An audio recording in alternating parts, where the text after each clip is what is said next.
How bad is the crack cocaine problem in Louisville? This is undercover video I shot recently of what appears to be people buying and counting white rocks at an apartment building on 29th Street, 50 yards from the front door of Brandeis Elementary School.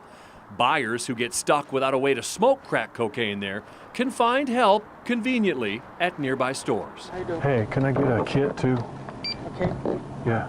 That voice is me, undercover with a hidden camera, asking the clerk at Dixie Food Mart for what's called a kit.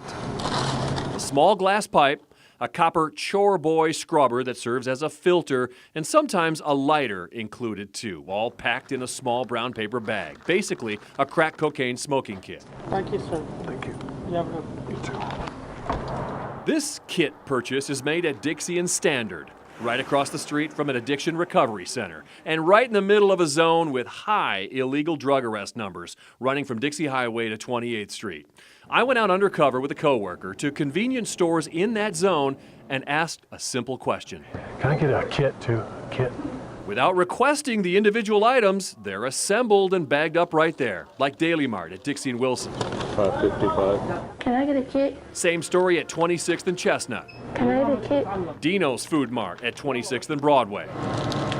No kid, girl. The clerk at Shorty's at Dixie and Date tries to talk my coworker out of it while packing and selling her a kit for the second day in a row. A couple stores we visited, No, we don't. Okay. I'm sorry. like Tony's Convenient Mart at 26th and Broadway, do not sell kits. But 9 times we walk out of stores with crack cocaine smoking kits costing anywhere from $4 to $7. To tell you the truth, I was quite shocked and somewhat amazed. That's Wave 3 News safety and security expert Deshaun Johnson's reaction to our investigation. He was a Louisville narcotics officer for 12 years. Separately, each one of these items mean nothing. But when you combine them, they become what's called drug paraphernalia. In Kentucky, kits designed for use in converting, processing, or preparing controlled substances are a Class A misdemeanor. And what you're doing is that you're perpetuating drugs in this community and you're profiting from it.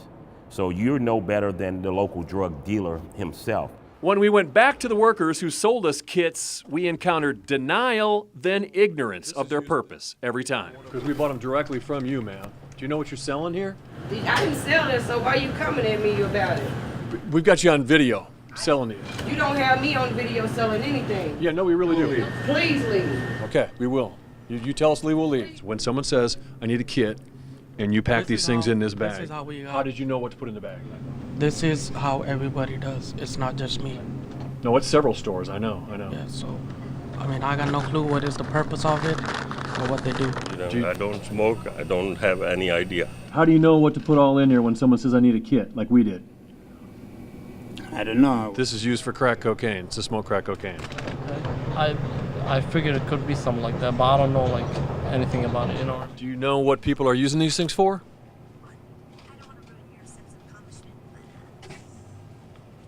So you're not going to answer any questions?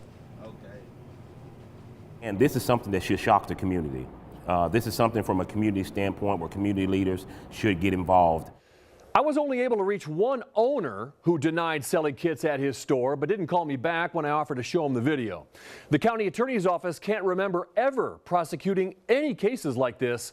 Other cities discovering these kits for sale, like Detroit, Gainesville, and Tucson, responded by shutting down stores and making felony arrests. John Bowl, Wave 3 News. A strange sign of the times. Police pull over a car at Bicknell and Woodruff, make the driver and passengers get out and search the car. Police find nothing, no one's arrested. But the people walking right past that car being searched are heading to a mobile syringe exchange about 30 yards away, where they are handed free, taxpayer-funded syringes, which they then use to commit felonies, using them to inject heroin and other illegal drugs. Syringe exchanges were established for 2 reasons: to reduce the spread of HIV, but also to reduce the number of discarded syringes on our sidewalks, yards, parks, and playgrounds. Despite that, I received complaints from the people who live and work near this one, set up near Taylor and Bicknell every Wednesday, who say many customers are grabbing the free syringes, shooting up in that neighborhood, and leaving their used syringes at the nearby elementary school, park, homes, and businesses. So I watch from setup at 11 a.m. till the RVs drive away at 2 p.m. First thing I notice is many customers bringing no needles to exchange. When some of the customers leave, they go half a block away, use the syringes they just got to inject themselves on porches of vacant or unoccupied homes, and then leave the used needles right there. Despite heavy police presence, patrolling by, parking, and watching just up the street, I record the same routine every week and the same aftermath by homes and the school. These two arrive, leave the exchange, and when they stop to use a syringe half a block away in a place where the used needles are stacking up, I try to talk to them about the problem. Excuse me. I've been doing a story on this needle exchange over here, and I notice a lot of you guys coming and. No, listen. It's okay. I just got a question for you. No.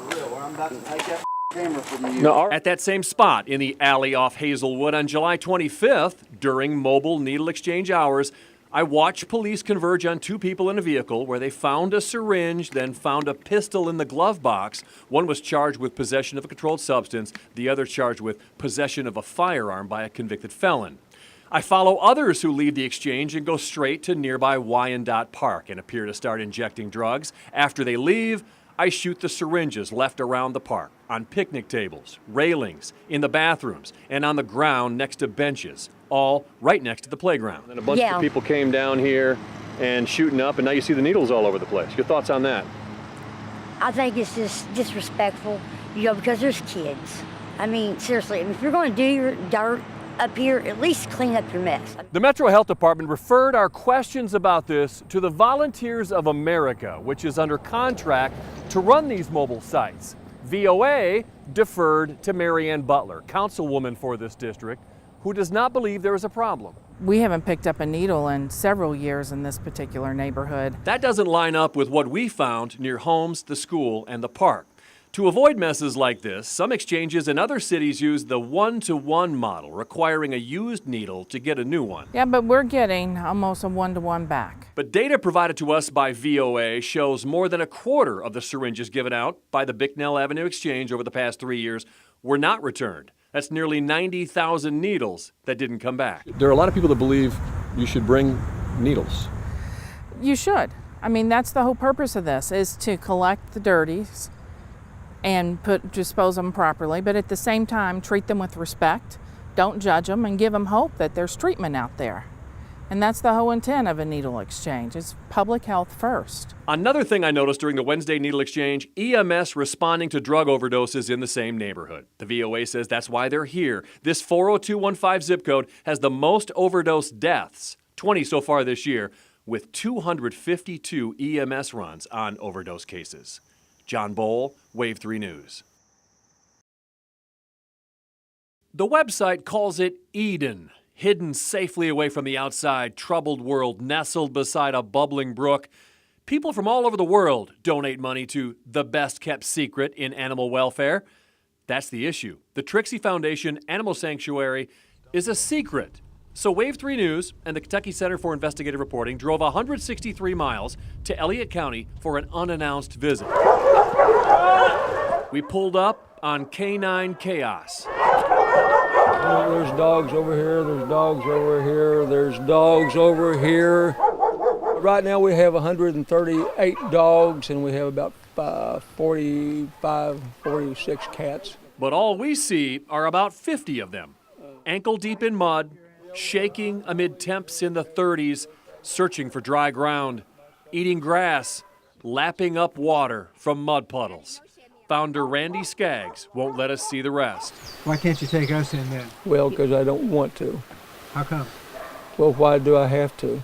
He says all the animals here have access to sheds with wood-burning stoves and kerosene heaters if they want it. So there's a philosophy afoot now, evidently, where all dogs need to be inside, and I think it's about as crazy as trying to put wolves inside a house. After a slew of complaints about this place to the State Agriculture Department, claiming dead and dying dogs in Skaggs' care, Skaggs was arrested and charged with 179 counts of animal cruelty and 179 counts of not vaccinating dogs against rabies. When you've got dozens of people that don't know each other, have never met each other, and they're all telling you the same story, it's real. You know, this guy is a monster. We don't take the healthy animals. I don't know if that's ever dawned on them. Julia Sharp has been trying to shut Skaggs down for years. He sued her, and it was dismissed in 2011. And I look at his tax returns and I see the money he's taken in, and I look at those poor dogs with no hope.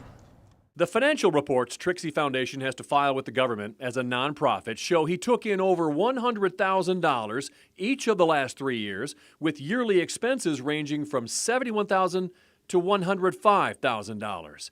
Sharp says Skaggs is hoarding animals to keep the money flowing in, and that's why he doesn't allow any adoptions. We don't. Why? These animals, there's no shortage of adoptable animals. State law mandates every county have an animal shelter or contract with one that does. Elliott County does neither. This small holding pen is all they have.